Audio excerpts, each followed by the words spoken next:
Assalamualaikum teman-teman semua. Ketemu lagi dengan Bu Santi. Pada kali ini kita akan belajar mapel IPA. Tapi sebelum mulai, jangan lupa kita awali dengan membaca basmalah ya. Bismillahirrahmanirrahim. Oke. Pelajaran pertama, kita masuk pada bab 1, yaitu ciri-ciri khusus makhluk hidup. Yang pertama, ciri khusus beberapa jenis hewan.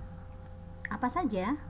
Yang pertama adalah kelelawar, yaitu alat pendeteksi pada kelelawar. Kelelawar itu adalah satu-satunya mamalia yang dapat terbang. Ya. Biasanya mamalia itu tidak dapat terbang.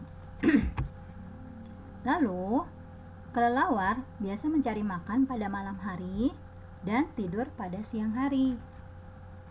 Makanannya itu biasanya serangga, buah, madu, ikan, mamalia kecil, dan reptil.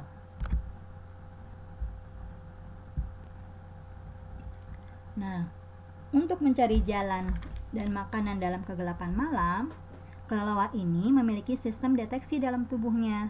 Bagaimana cara kerjanya? Kelelawar memancarkan bunyi berfrekuensi tinggi melalui mulutnya. Lalu bunyi tersebut akan dipantulkan oleh benda-benda di sekitarnya seperti cabang pohon atau serangga.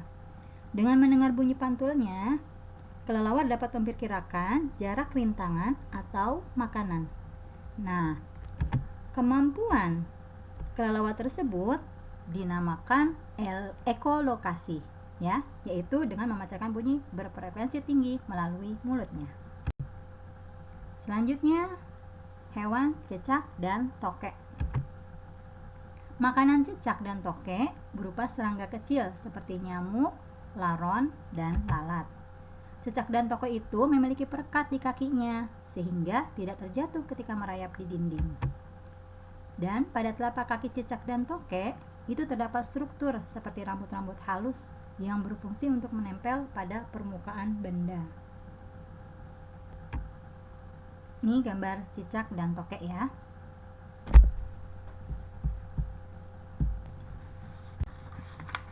Selanjutnya, ini adalah bunglon. Bunglon itu merupakan hewan yang bergeraknya lambat.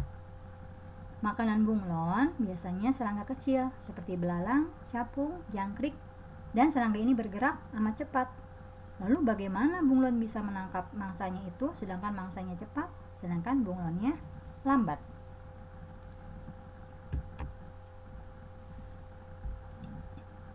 Bunglon dapat menangkap mangsanya dengan melontarkan lidahnya yang lengket ya.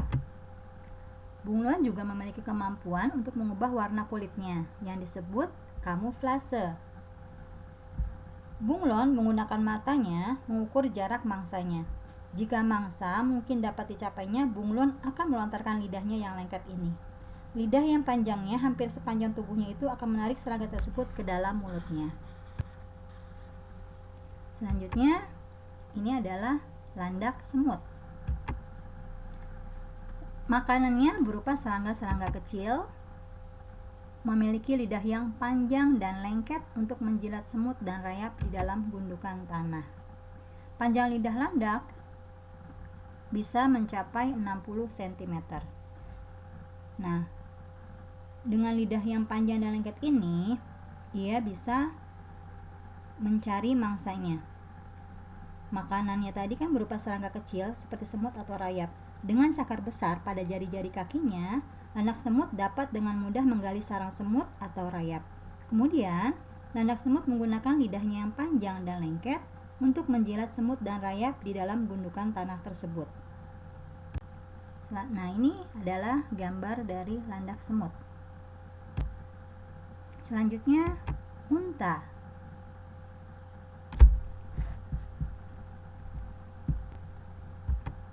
Unta itu ada yang memiliki satu punuk dan ada juga yang memiliki dua punuk. Punuk unta itu berguna sebagai tempat penyimpanan lemak.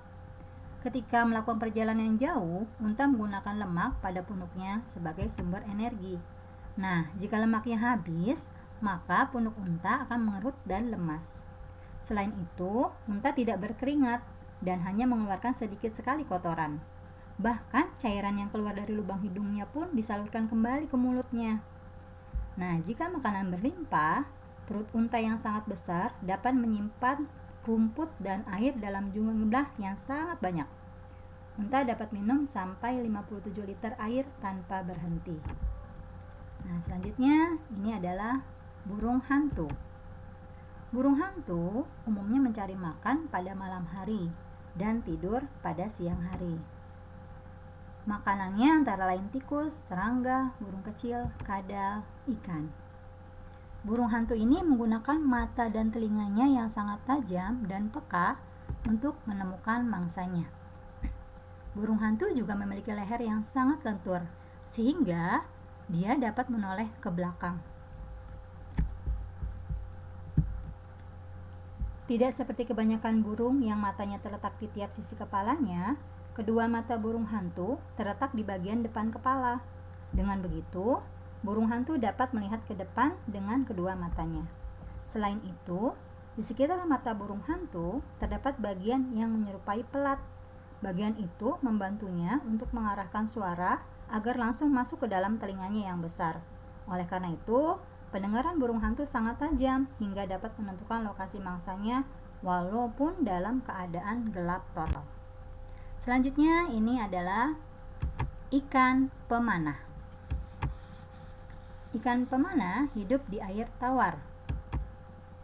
Makanannya berupa hewan darat kecil seperti laba-laba, lalat, dan capung. Untuk mendapatkan mangsanya, ikan pemanah menyemburkan tetes-tetes air tepat pada hewan sedang bergantung pada. Ya. Selanjutnya, ini adalah bunga karang atau koral. Jadi, bunga karang atau koral ini bukan tumbuhan ya, tapi merupakan hewan yang hidup di laut. Bunga karang hidup menempel di dasar laut dan menunggu mangsanya datang. Bunga karang tidak mempunyai kepala, mulut, dan anggota tubuh seperti hewan lainnya. Pada sisi tubuh bunga karang terdapat lubang-lubang halus tempat masuknya air. Bersama air turut pula masuk makanan dan oksigen. Air yang telah terpakai dikeluarkan melalui lubang pada puncak tubuh. Bersama air turut juga keluar ampas makanan. Jika kumpulan bunga karang mati, tinggallah kerangka kapur yang lazim disebut kerangka karang. Jutaan kerangka karang itu membentuk terumbu karang. Dan terumbu karang merupakan rumah bagi banyak hewan laut. Nah, ini adalah gambar dari terumbu karang, ya, tempat hidup dari berbagai macam jenis ikan. Indah kan? Semua ini adalah ciptaan Allah Subhanahu wa Ta'ala. Masya Allah. Selanjutnya, bagian B, ciri khusus beberapa jenis tumbuhan. Yang pertama, ini adalah teratai. Ada jenis teratai yang diameter daunnya itu mencapai 1-2 meter. Wah, panjang ya. Daun yang lebar ini memudahkan penguapan air serta fotosintesis tanaman. Teratai tumbuh dari dasar air. Tangkai daun cenderung tumbuh menjalar sehingga helai daun selalu terlihat mengapung. Tangkai bunga cenderung tumbuh tegak sehingga bunga teratai dapat muncul ke permukaan air. Nah, jika batang atau akar teratai dibelah melintang, akan terlihat rongga-rongga udara. Rongga udara ini akan membawa oksigen ke batang dan akar, sehingga batang dan akar dapat bernapas walaupun ada di dalam air. Selanjutnya, ini apa ya? Oke, ini adalah kantong semar dan penus. Tumbuhan kantong semar tumbuh di rawa. Kandungan nitrogen di rawa tempat kantong semar hidup sangat sedikit. Untuk memenuhi kebutuhan nitrogennya, kantong semar bergantung pada serangga. Daun kantong semar ini berbentuk piala yang dinding dalamnya mengeluarkan nektar untuk memikat serangga. Nah, Venus adalah tumbuhan lain selain kantong semar yang juga pemakan serangga. Daun Venus ini berbulu dan berengsel. daun tersebut terbuka untuk menunggu mangsa. Ketika mangsa menyentuh bulu-bulu peka pada daun, kedua bagian daun akan menutup dengan cepat, dan daun akan mencerna serangga dan menyerap nitrogennya. Serem ya, walaupun ini tumbuhan, dia ternyata bisa memangsa serangga-serangga kecil. Selanjutnya, kalian tahu pasti ini adalah bunga Rafflesia. Tumbuhan Rafflesia tidak memiliki klorofil. Untuk mendapatkan makanan, tumbuhan ini hidup sebagai parasit pada akar tumbuhan menjalar di hutan hujan tropis Asia Tenggara, dan salah satunya di Bengkulu. Rafflesia adalah bunga terbesar di dunia. Garis tengahnya itu sekitar 1 meter. Dan bunga ini mengeluarkan bau busuk seperti bangkai untuk menarik serangga datang. Tumbuhan Rafflesia juga berkembang biak melalui penyerbukan yang dibantu oleh serangga atau lalat. Untuk menarik lalat agar datang, bunga ini mengeluarkan bau busuk. Dan selain itu, untuk memandu lalat yang datang, bunga ini juga memiliki bagian yang dapat memantulkan cahaya. Selanjutnya, ini adalah kaktus. Ketika hujan turun, kaktus menyerap air sebanyak mungkin. Kaktus memiliki satu akar yang lurus panjang masuk jauh ke dalam tanah, dan akar-akar samping yang menyebar. Akar ini menghisap air hujan sebelum menguap. Kemudian, air disimpan di dalam batang yang gemuk. Daun kaktus yang berbentuk duri ini berfungsi untuk mengurangi penguapan air. Nah, selesai. Alhamdulillah. Oke, teman-teman, demikian video dari Bu Santi. Semoga kalian dapat memahaminya. Untuk mata pelajaran IPA kali ini tidak ada tugas, tidak ada evaluasi ya. Oke, demikian dari Bu Santi. Mohon maaf bila ada salah. Sekali lagi kita ucapkan alhamdulillahirabbil alamin. Demikian dari Bu Santi. Assalamualaikum warahmatullahi wabarakatuh.